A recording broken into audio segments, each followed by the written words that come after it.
ఒక అమ్మాయి వాళ్ళ ఆయనతో ఇలా అంటుందంట, ఎవరినైనా ప్రేమించావా? ఎందుకు ఇంతలా రాస్తున్నావు? నువ్వు రాసే రాతల్ని చదువుతావు అంటే నాకే నీ మీద జాలేస్తుంది. ఆ అమ్మాయి ఎక్కడున్నా సరే తనకు అర్థమయ్యేలా చెప్పి తనని నీతో కలపాలనిపిస్తుంది.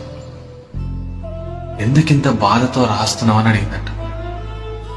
అప్పుడు అబ్బాయి అంటున్నాడంట, నేను ఎవరిని ప్రేమించలేదు, కానీ నేను రాయడం మొదలుపెట్టిన మొదటి రోజు ఒక కోరిక కోరుకున్నాను.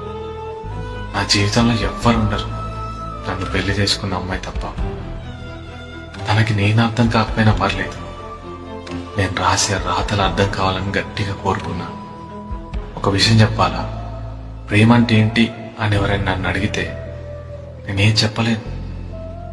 కానీ ఎంత గొప్పగా ప్రేమించవచ్చు అని అడిగితే మాత్రం ఒక అమ్మాయి జీవితంలో తన భర్తే తన కన్ని. అలాంటి భర్త ఇష్టం కోసం తన భర్తనే వదిలేసుకునేంత గొప్పగా ప్రేమించవచ్చు అని చెప్పి తనని హక్ చేసుకున్నాడంట. అప్పుడు అమ్మాయి అంటుందంట, సరే కానీ ఎందుకు ఇలా రాస్తున్నావు అని అడిగిందంట. అప్పుడు అబ్బాయి అంటున్నాడంట, నీలాంటి భార్యలు మా మగాళ్ళకి దొరకాలని రాస్తున్నాను అన్నాడంట.